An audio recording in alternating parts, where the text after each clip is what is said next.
to go straight into the lesson.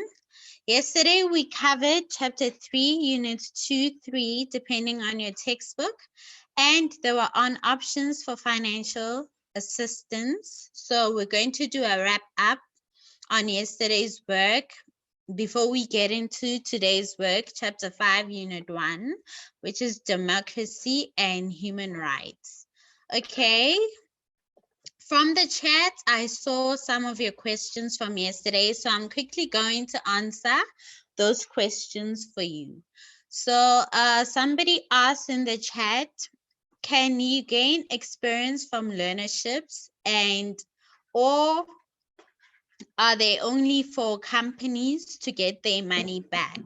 So no, you can gain experience from learnerships. Learnerships put you straight in the workplace.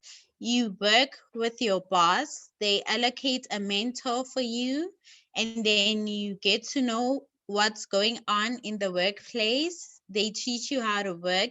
You familiarize yourself with the work, and basically you can get experience. You can even get your boss or your mentor to put their reference for you on your CV. So basically, the next question is there a difference between NSS and a bursary? Okay, yes, there is a difference between NSS and a bursary. So a bursary is money that a company or the government gives to you, or an institution of higher learning gives to you and pays for your fees that you don't have to return.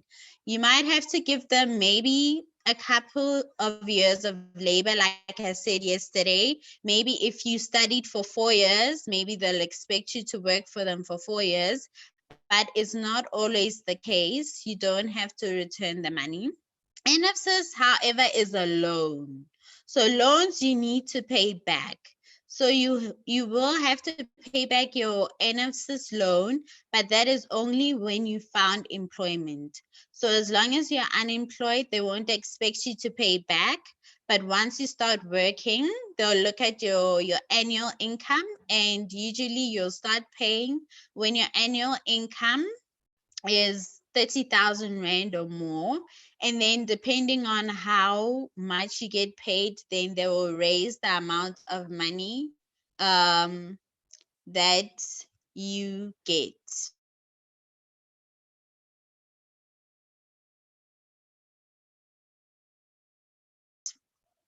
So can bursars hire me was another question that you guys asked. Can the person or the company that has a bursary that is paying for my qualification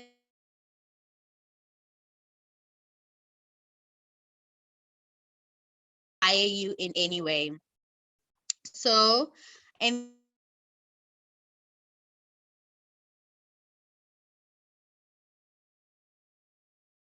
then if I get good marks in grade 11 and then they drop in grade 12, will the university still take me? With applying with them. I did that too. I also applied with my grade 11 marks because I was more confident with them, and with your marks. However, if you drop the university will also wait for you to get your NSC marks, your promotion marks, your marks that show that you've passed matric and how well you've passed your matric. So they will wait for those marks in order to make their final decision. So your NSC marks, you should make sure that they're consistent with your grade 11 marks. You don't want to drop from a 90 in grade 11 to a 40% when you know that you want to study medicine, and medicine they can't accept you with a 40. You have to be consistent with your marks. You need to score enough. Your APS score needs to be that which the universities want in order for them to take you, and then it will arrive from university to take you on your NSC marks, and some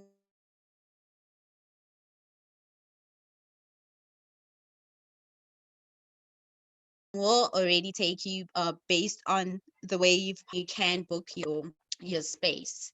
So I guess I've answered some of the questions, well, the questions that I feel were important from yesterday's lesson.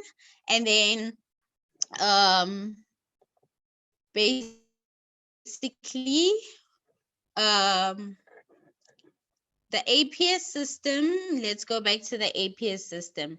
The APS system works according to your APS points, rather. They work directly with your NSC marks. So your APS points are a reflection of your performance in your NSC exams. So if you score 80 for your maths, then your APS score will be higher. So different universities require you to have different marks, basically. So let's say Wits will expect a 70% accounting in order for them to take you for their BCom accounting, whereas maybe NWU will only expect 65% from you. So your APS score might be, they might expect 4 for accounting,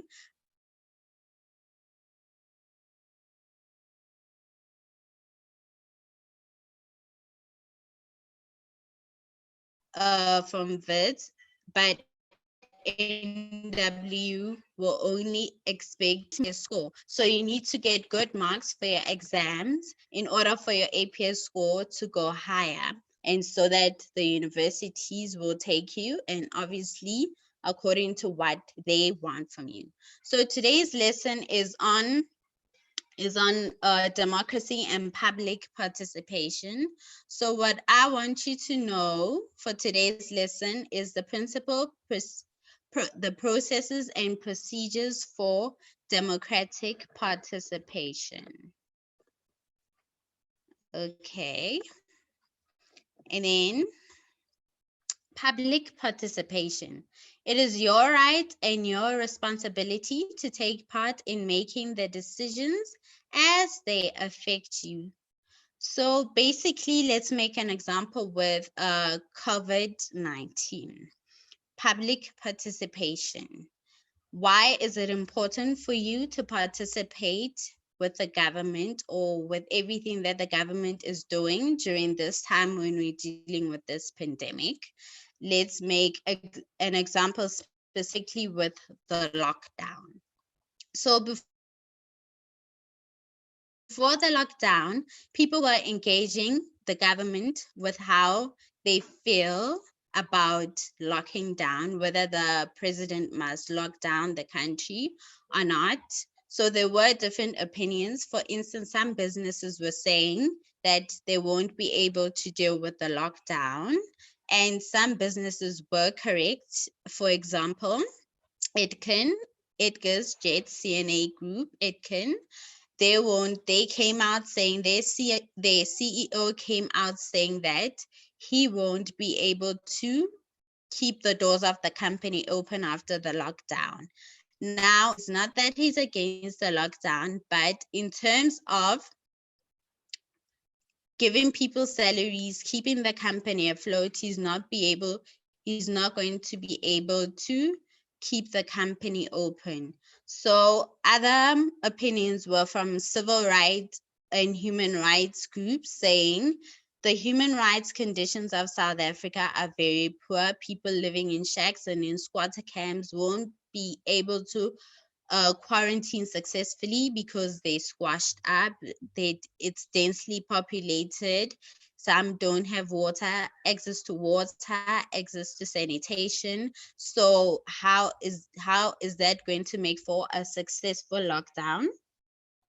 So, and then there are people who argued that we need a lockdown in order to flatten the curve. So, in order to beat Corona, we need to stay in the houses so that less people can get infected, so that we can find the people who are infected and treat them, make sure that the deaths are low.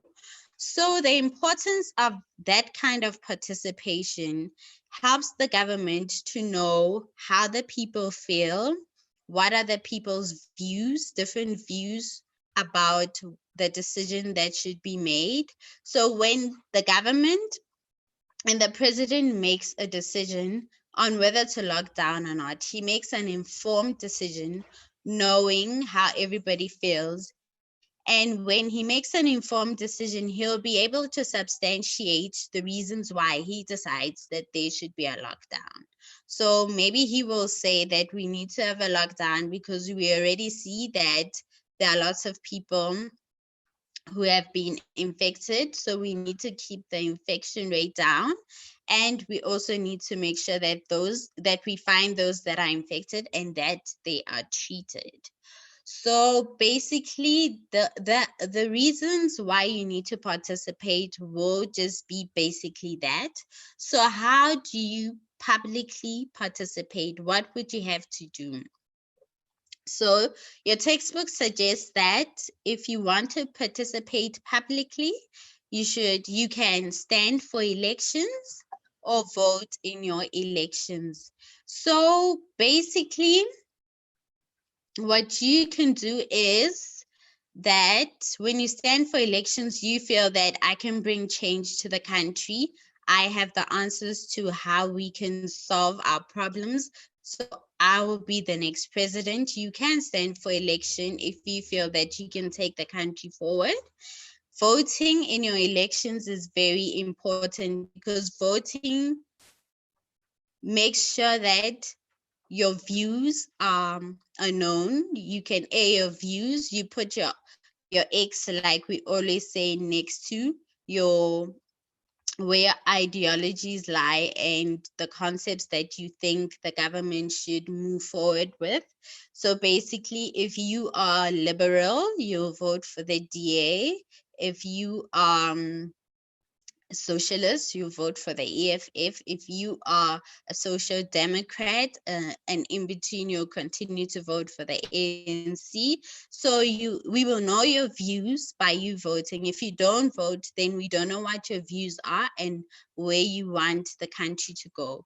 And then you can also participate by going to meetings, holding meetings, community meetings, joining civil rights groups or activist groups, or political organizations. So attending community groups where you talk about how you can keep your environment clean, how you can keep children off the streets. Attending those will make for a better community. Some meetings are called by ward councillors, so you should know your ward councillor too. And they also engage you on what the government wants from you or expects from you. And then basically, all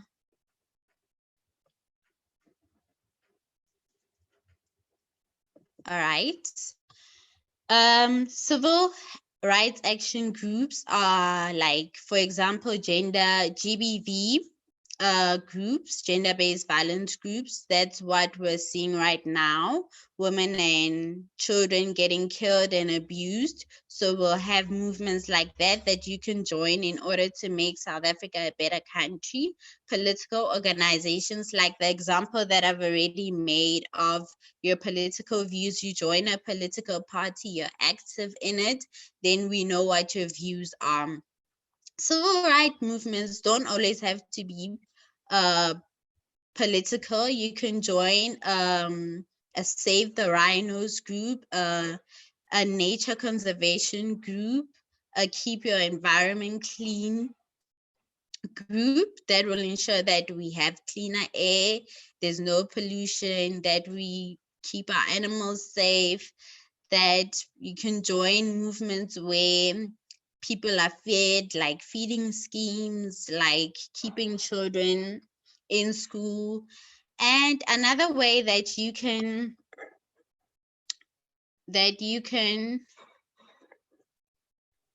all right, the PowerPoint presentation. Okay. Another way that you can participate publicly is if you pay taxes. So everyone needs to pay tax.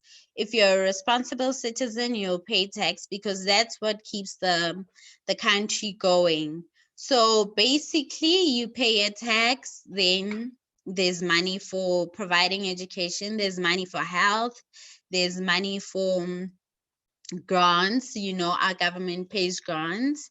And then basically protesting and petitions. Protesting and petitions are very important too. The government gets to know how you feel. For instance, in South Africa, we see a lot of service delivery strikes.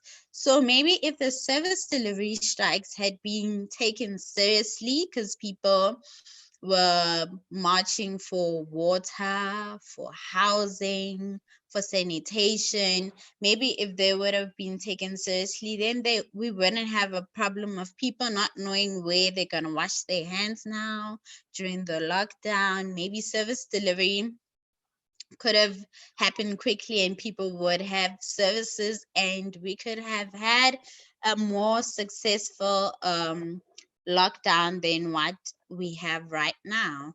So why is public participation important? Public participation makes sure that leaders don't abuse their powers. So in countries where people are stopped from participating, where they're oppressed and where they are told not to express their rights, we see a lot of abuse of powers. So in countries where people, maybe for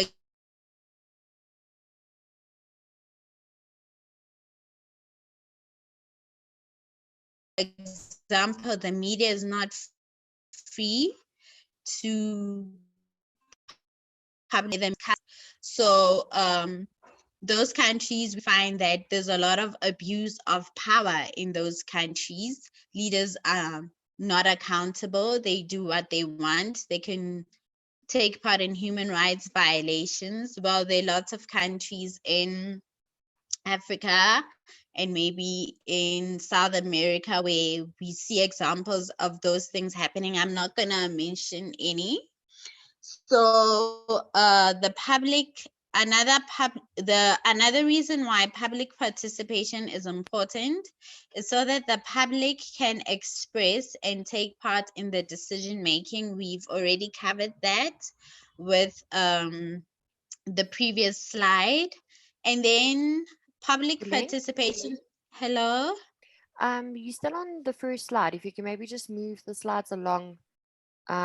It's still showing on the first slide, and the kids are just asking for the PowerPoint presentation to be viewed on the screen, please.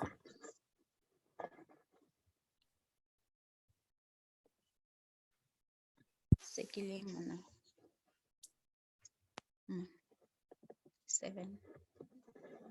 Can you see them now?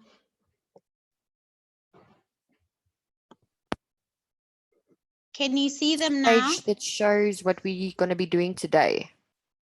Okay. It shows what we're going to be doing today. Can you see it now? Just double click on the slide that you want to. There we go. It's changed to scholarships now. Okay, that's not where I am right now. Okay. All right, it's important because move to the next slide 7. Slide 7. Slide 8. Slide 7, sorry. Okay. Okay, can we continue now? That's on the screen uplink. Just share your screen with us again. Okay. Share the screen. Okay, can I continue? There we go. Thank you. All right. Now, sorry for not being able to show you my screen. We've fixed that. So we're on public participation is important because I've said number 1, it makes sure that leaders don't abuse their powers. Bullet point number 2, that the public can express and take part in the decision making. And then number 3, it helps to inform the government. So the government won't just be blindly doing things or making decisions. They will know exactly how you feel as a citizen, and they'll know what your opinion is, and they'll also know your suggestions. And then bullet point number 4, it helps to see that things get done. So the more people are expressing their views, the more the government will want to do things quicker, more efficiently, and the government will want to be competent. So if, for example, if there's a road next to you where you live that has been under construction for years, if you just keep quiet about it, then the local municipality will just carry on and not complete it. Then who gets affected? You won't get to work on time and you'll be stuck in traffic. So it is best that you communicate with your government and know which office to go to and tell them that this road has been built for the past 2 years now and the construction is not getting finished. So basically what you could do is report. What you can do is report, and then service delivery can get by and things can be done quicker. Okay, we're moving on to the next slide, public participation and petitions. Now, this section is on petitions. A petition is a formal request that you can make to the government so that the government can do something about a matter. So whatever you're raising, whether you're raising that animals are not being protected, you can make a petition, save rhinos,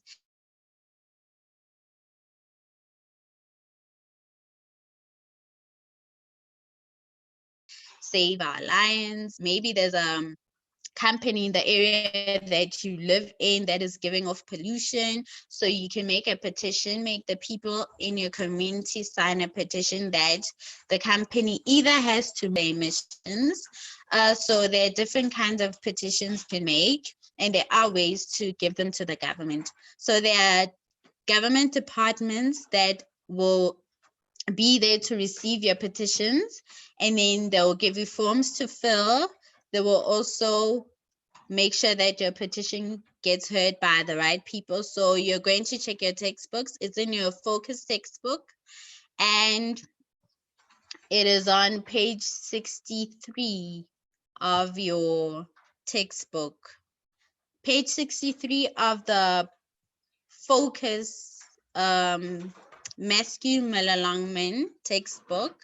So I'm not sure about the other textbooks, but I know a lot of us are using the LO focus textbook. Okay. And then moving on to the next slide, which is about governance. Governance is the way the government organizes and the way that different institutions are controlled and are managed, okay, and by the people that are running it. So the Constitution states that the government must be run on a system of cooperative governance. So how you run something is very important. How you manage it and how you control it is very, very important. It shows a lot of things. It shows that you care. So for instance, if the government doesn't care how they run the country, then it shows that they their priority on the people in the country. So what does good governance entail? So if you're going to govern or be part of management of an organization or an institution, or be a politician one day, be a parliamentarian and work with the government in order to govern. Basically, these are the points for good governance. Participation. So you will allow for participation and you will keep people informed. So what happens when you're making laws? For instance, the law on land, if you want to pass the law on land, then you need to get people to come to community halls. You go out to the public as a government and you go and find out what their opinions are. You get them to vote. You go to public halls and people will stand up and say, I feel that this should happen. Maybe we should be given land for farming, that we should be given more land for housing. And other people say, no, but maybe you should be able, it should be more private sector. It should be more like capitalist, in that people should be allowed to buy their own land and should not be given land for free. So participation keeps people informed. You must also inform people about what the government is doing, new laws. You don't just do things without telling them. And then you need to be transparent and provide information. So the countries can't just run the government through intelligence. Intelligence is important, but you don't want to keep secrets from people. You know, there are conspiracy theories around COVID-19, like 5G vaccines and whatever. So what governments must do now is they must be open and transparent, let people know what's going on so that they don't panic. So if there's going to be a vaccine, we need to know what it is. We need to know how it's going to help us. We need to know maybe the side effects. If there is going to be maybe test kits, we need to know how they work. We need to know how we're going to ensure that people are tested properly by professionals. The government needs to be clear about everything that they do. Otherwise, there'll be panic. And when there's panic, there are there's lots of false information that comes out, and there's fake news, what we call fake news. And then basically it doesn't help. It doesn't help to curb the pandemic. When you want to curb a pandemic, you need to get people to know the right information, and so that everyone can be taken care of. So good governance also involves, this is the third bullet point, that the government must deliver basic human rights. Basic human rights are things like health, education, food, social justice, and personal security. So you know that we have free clinics. If you want to go to the clinic, you can, and it is free. Let me see. Someone has their hand raised. Someone has their hand raised. Okay. A mic available, so I can't unmute them. Okay, They'll that's have to fine. send a message. Just while I'm on your pulling, some of the kids are asking the assignment that was given to them for LO. When is it due? Okay, basically, I think I'll take it from them on Monday. Is that fine? Okay, on Monday. Perfect. Okay. Okay, so we're going to carry on with governance. We're on the third bullet point. So a good government will deliver basic human rights like health, education, food. So we do have a health system in place, and we do believe that they'll be able to help us out and they won't fall apart during this pandemic. So we have education, we have the government, most schools are government run. We do have private colleges, but the government provides basic education to almost a lot of children. Some schools are free, so they are non-fee paying schools. A lot of them are in the township, and these are available for parents who are unemployed. The schools have feeding schemes, they give free uniform. So this is a way of the government providing basic human rights. Food, how does the government provide food? Basically, through social grants. There'll be people on social grants, they get food parcels sometimes, not always during election, and then making sure that industries like farmers put a lot of don't raise the price on maize meal and stuff like our staple foods. For instance, the government has made law for our staple foods for there to be a cap on the price of our staple foods. For instance, maize meal, milk, and bread. There's a price cap on them. The government will watch that companies don't make us pay a lot of money for our staples. And in that way, that's making sure that we get enough food and that everyone can afford food. Social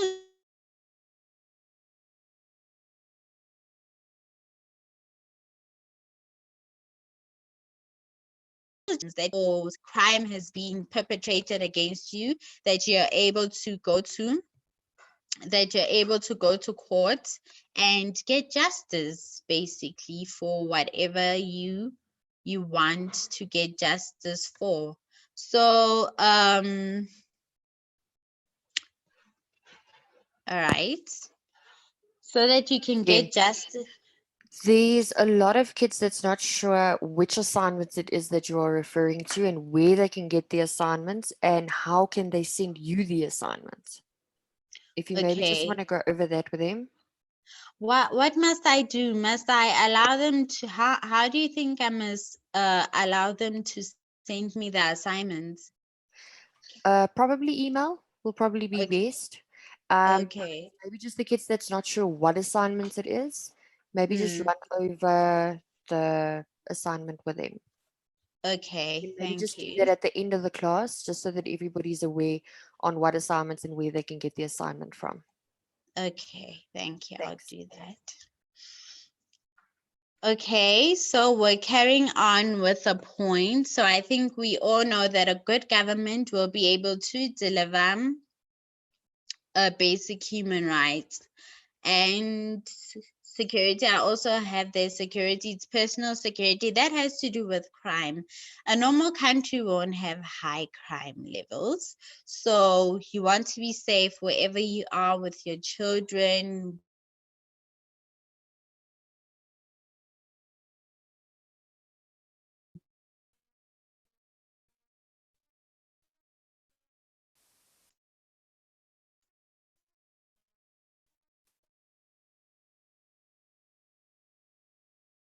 protect their country citizens.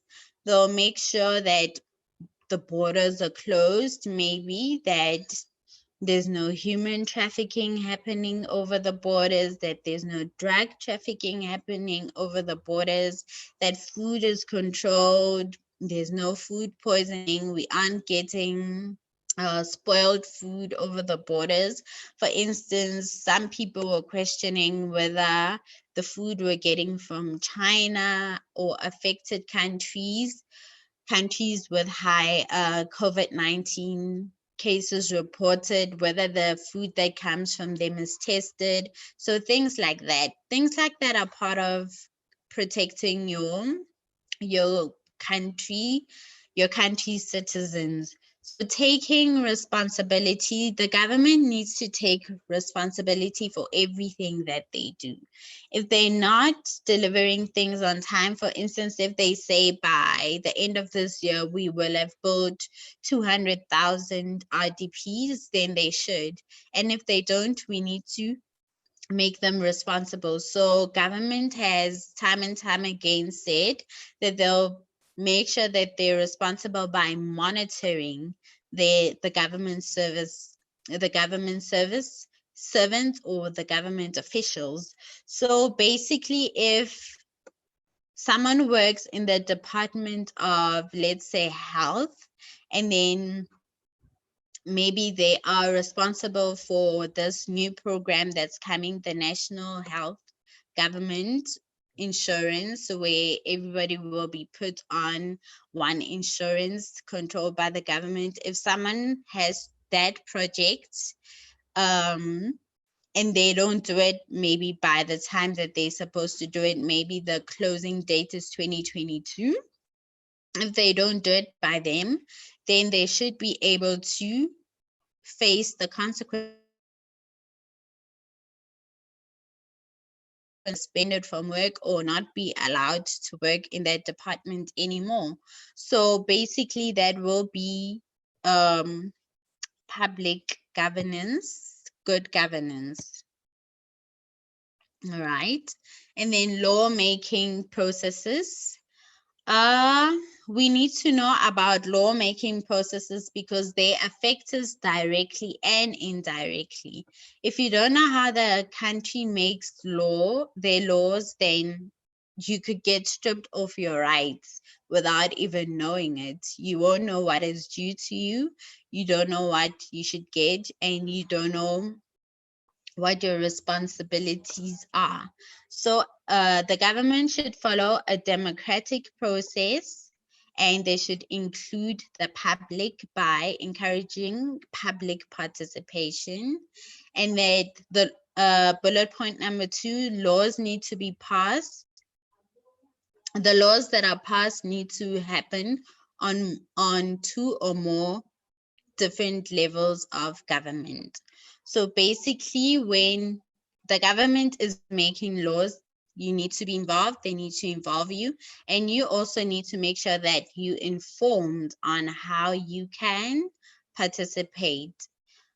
And then the rule of law protects human rights, keeps us safe, and helps to solve arguments. So, when you know the rule of law, your rights can be protected. This is very repetitive, I know, but it's very important to know. And then it'll keep you safe. So, an example is if you know that the children's rights says that children have the right to education, they have the right to shelter, they have the right to water, like you know your children's bill, then you know how you should be protected as a child, that you're not supposed to be abused, maybe laws against corporal punishment and stuff. So when someone infringes your rights, you will know that you will be able to take a step and go to the police station or whatever. If you don't know what your rights are, then you won't be able to protect yourself. So rule of law, you'll be able to be protected, and that's how you'll be safe. And then it resolves argument. If we know that the law is that you should not murder, then if you murder, we know that you can go to jail for 25 years. We know that a life sentence in South Africa is 25 years. So if you've killed 2 people, we know that you'll get 2 life sentences. That resolves the argument of how much jail time one should get or one should not get. So, okay. And the following are 5 principles of law, 5 principles that define the rule of law. A government that is accountable. Our governments need to be accountable for everything that they do. So a government that is not accountable, or a government that we cannot hold accountable, is a bad government that does not look out for its people's rights. So in Africa, let's say East, West, even Southern Africa here in the SADC region, are we holding our governments accountable? You can answer that for yourself. Are we speaking about our rights? Are we saying this is wrong? This is not wrong? I say maybe there are people who are doing it. Maybe they're being oppressed by security or whatever, but our governments need to be held accountable as a rule of law. So absence and point number two, an absence of corruption. Okay, corruption is a big deal in this country. We know because of our officials, people have been complaining about how corrupt our officials are. So a good government will have a 0% corruption rate. So corruption is bad basically because it ruins the country. The country is ill managed. When the country is ill managed, nothing gets run properly. People don't get their services on time. People don't get people's taxes maybe are not used properly. So when there's no corruption, then the country is managed properly. People get service delivery on time. And then basically that will be it. Bullet point number 3, security and order and fundamental human rights. I think these are more or less the things that I've covered in the previous slide. And then an open government that enforces rules and regulations. Now, I can say that a government is as good as its ability to enforce the rules and regulations. If you've got a law that says you shouldn't abuse women and abuse children, but you don't, when people get to the courts, they, for instance, maybe someone gets raped, they go to court, and then maybe the judges in favor of the person who's committed the crime, and then it happens in a few more cases. That means the people who are being violated are not getting justice for what has happened to them. So if the government is able to enforce rules, then people will be found guilty. All the people that are perpetuating crime will be found guilty, and people will then know that if I commit this crime, then these will be the consequences. So if everyone does what they want and they know that they'll get away with it, then it will be chaos and there will be conflict because people know that they can get away with things, and we'll have a country that's like a war zone, like what we have. People do describe South Africa as a war zone. We know that the amount of murders that take place here are there are more people dying of murder here than there are of people being killed in wars overseas and in countries that have problems with terrorism. So basically, if you don't have strong legal and justice system, then everything falls apart. So I think I've also covered the access to justice. People should be able to go to the police station, report whether you're poor, whether you're rich, whether you know somebody connected, you know someone within the legal system or not. You should be able to access the justice system, and you should be able to get a ruling that is free and that is fair. You should not be intimidated or be fearful. So basically, you should be able to have access to justice. All right, and then we've come to the end of our lesson. This is the summary. The summary is on democracy and governance. So it's everything that we have said. And I've put up links for you. I said I'd put up links for petitions if you want to make a petition. It's in your textbook too. Like I said, it's on page 63. There's also on top of the petition form, it's a template of a form that you would be expected to fill out if you want to make a petition. There is a list of government departments that they've put up for you there. If you want to make a petition, you can go to those government departments and they will help you out. So for those of you that don't have the textbook, I've put up the links here for you, helpful links. These are the links that you can use to get informed about the petitions, or if you have a petition. And then basically that will be it for today. Okay, So let me you just please go over the assignment with them before you turn off and provide them with your email address so that they can send the assignment to you. okay, basically,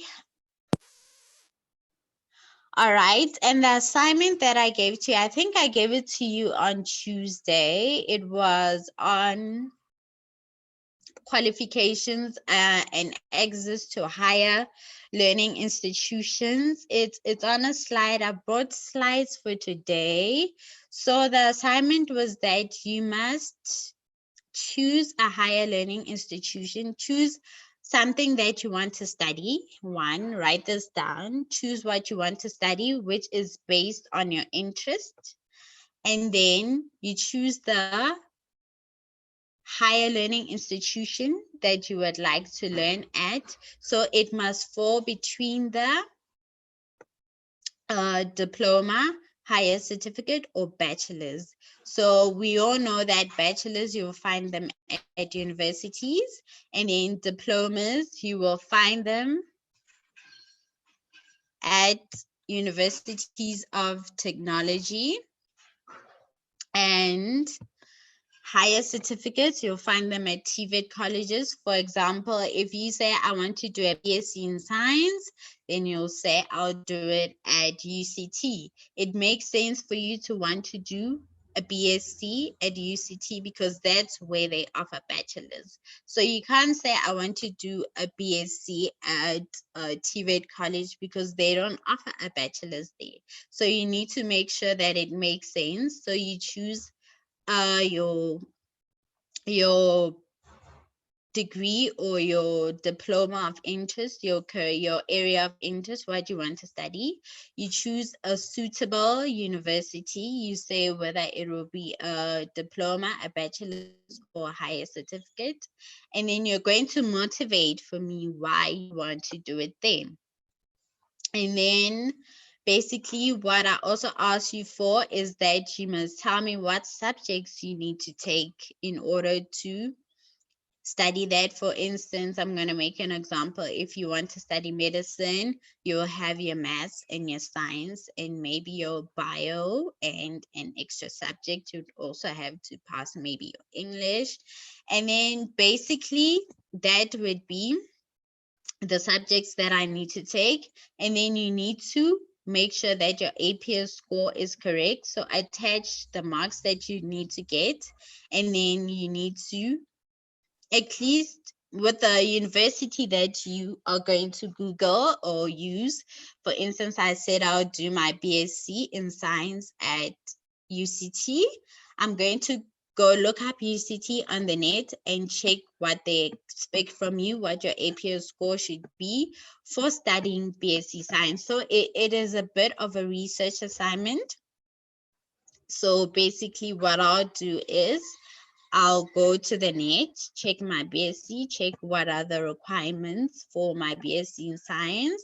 So I'll say my APS score should be this, and these are the subjects that I should take. So basically this exercise is just to help you figure out what you want to do, help you understand where you must do it, why it's suitable, and then check whether you're doing the right subjects for what you want to study, and then see more or less the marks that you need to get and whether you'll get the correct APS score for your university. So I don't really have a mark allocation for the assignment.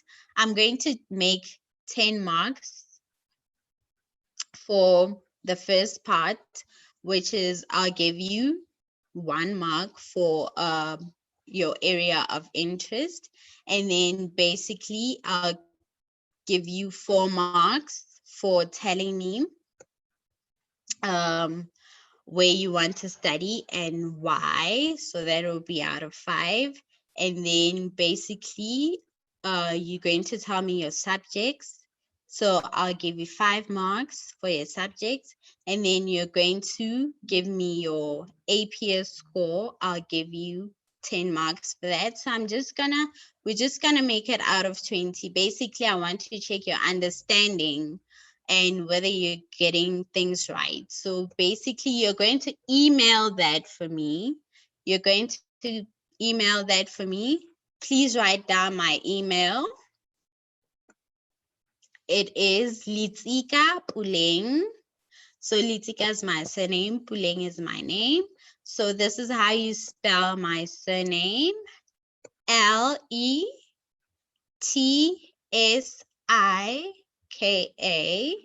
and then Puleng, Puleng, and these are all in small letters. And then it's at yahoo.com. So it's Litika Puleng at yahoo.com. So that's where you're going to email me your assignments. What you're going to do is you're going to write your name, your surname, and you're going to send me an assignment, and I'm going to give you feedback through the email. So I'll send an email back to you. And this project was handed out on Tuesday.